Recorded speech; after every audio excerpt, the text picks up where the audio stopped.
Assalamualaikum warahmatullahi wabarakatuh. Bismillahirrahmanirrahim. Alhamdulillahirabbil alamin. Wassalatu wassalamu ala asrofil anbiya'i wal mursalin. Sayyidina Muhammadin wa ala alihi wa sahbihi ajmain, amma ba'du. Bapak, Ibu, dan kawan-kawan sekalian yang Aki hormati, serta anak cucu dimanapun berada, mudah-mudahan sehat semua. Setelah kita kemarin berbicara sampai ke poin yang ke-11 tentang keputusan dan resiko, maka di poin ke-12 ini setiap keputusan akan menimbulkan resiko, itu pasti. Ya.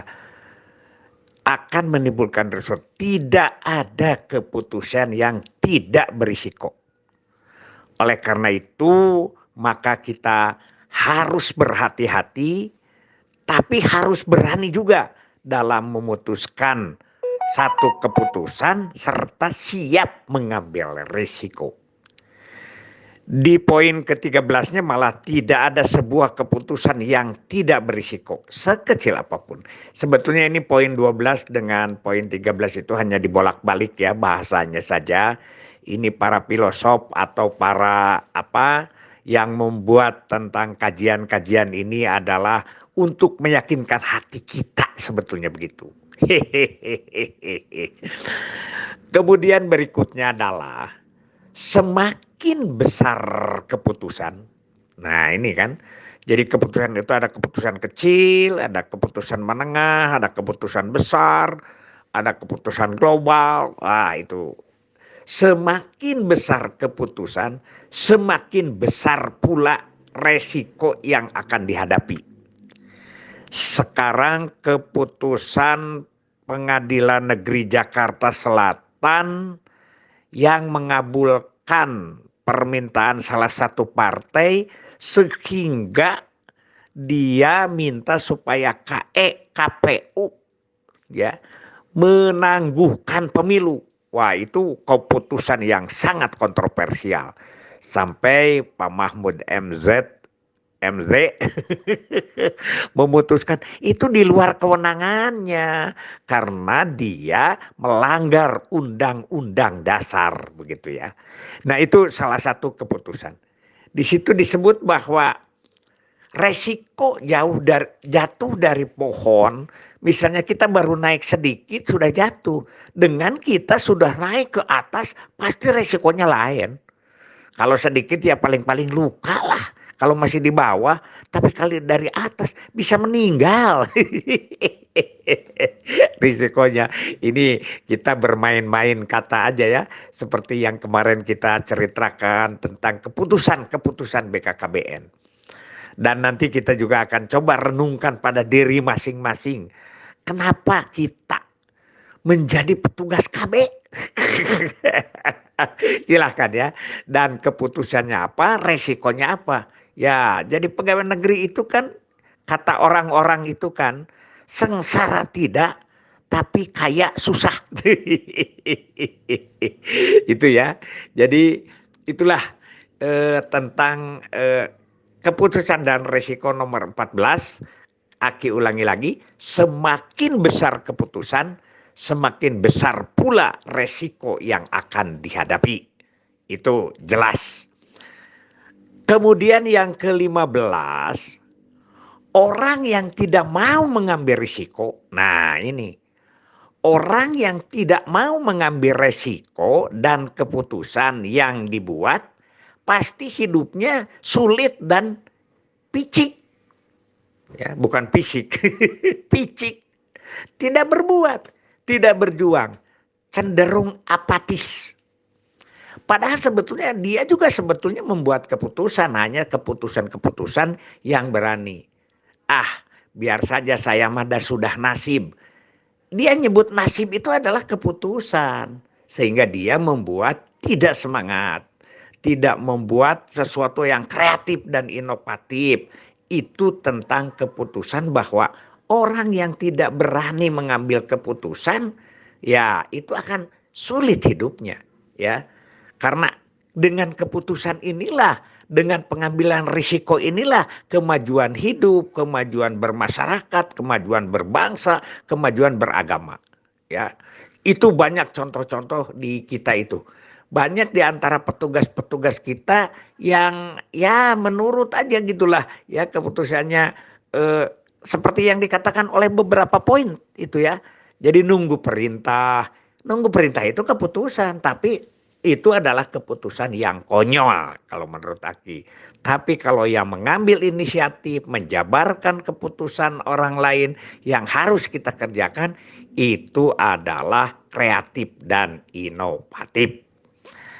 Nah, kemudian berikutnya adalah nomor 16-nya hitung dan tulis. Di sini perintahnya hitung dan tulis keuntungan dan kerugian. Nah, dalam membuat keputusan. Ini analisa SWOT ya. Yaitu peluang, tantangan, ya, kekuatan, kelemahan itu harus dihitung. Berapa untungnya, berapa ruginya. Makanya orang disebutkan kudu asak-asak ngejo bisi tutung tamagana. Kudu asak-asak nempo bisi kaduhung jagana. Berarti adalah pertimbangannya yang benar-benar harus matang. Kemudian kan di dalam upacara perkawinan Sunda ada yang disebut ngalamar.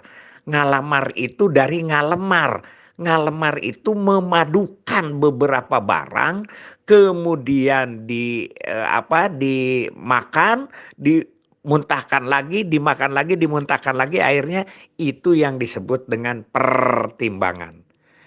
Aki setuju karena ini setelah Aki pensiun timbul berencana itu keren. Setuju, memang keren. Tapi ukuran kerennya apa? Ini perlu dijabarkan. Karena kata keren ini dipakai di mana-mana, ya. Baju keren, ya. Makanan keren atau apalah gitu-gitu ya. Fisik keren. Jadi banyak keren. Nah, di berencana keren ini, berencana yang bagaimana yang keren itu, ya. Yaitu yang mengambil keputusan untuk hidupnya, untuk masyarakat, untuk bangsa dalam keadaan yang sangat positif dan banyak dan tinggi. Kalau memutuskan, saya mah asal jalik jam 7 sampai jam 2 aja di kantor. Yang penting mah dia mau ngelamun, mau baca, terserah itu keputusanku. Karena itu adalah menggugurkan kewajiban. Wah, itu bukan berencana keren itu mah. Tapi berencana konyol gitu kita. Itu kalau menurut Aki. Kemudian yang ke-17 ini sebetulnya kan kita masih banyak ya. Lakukan keputusan yang resikonya kecil terhadap diri kita atau terhadap tugas kita. Ya, yang kecil lah risikonya. Misalnya kalau kita jalan kaki ke warung itu keputusannya risikonya kecil. Kalaupun di sana di warung apa yang kita tuju tidak ada. Itulah hitung-hitungannya ya. Hitung-hitungannya seperti itu. Kalau saya ke warung, tapi kalau saya pergi ke pasar, peluang untuk adanya banyak, tapi kitanya juga kan pakai jauh. Yang lebih konyol lagi, kalau kita ke pasar sudah resikonya tinggi, barang yang kita tuju tidak ada. Gitu ya. Nah, ada satu hal yang sangat menggelitik kepada kita. Kita adalah memilih kampanye tentang kontrasepsi efektif. MKJP lah sekarang lah, metode kontrasepsi jangka panjang. Kalau dulu itu ada yang disebut koneflih, yaitu kontrasepsi efektif terpilih. Ada MKET, metode kontrasepsi efektif terpilih, sama saja begitu ya. Itu juga. Kenapa? Karena itu adalah yang menguntungkan negara sementara. Kita bisa membayangkan kalau kita terus dengan membiayai dengan pil dan suntik, berapa anggaran negara yang harus keluar. Maka dengan kita mengeluarkan IUD selain daripada atau apa berkampanye IUD selain daripada efektif dan jangka panjang, juga biaya yang harus kita keluarkan jauh lebih rendah dari apa yang dibandingkan dengan pil dan suntik. Itu makanya untuk menguntungkan kita sendiri. Itu saja dulu. Banyak hal-hal yang lain, tapi paling tidak dengan metode kontrasepsi efektif terpilih ini adalah negara diuntungkan dalam hal usaha pengendalian penduduk. Hasbunallahu wa ni'mal wakil, ni'mal maula wa ni'man nasir. Wassalamualaikum warahmatullahi wabarakatuh.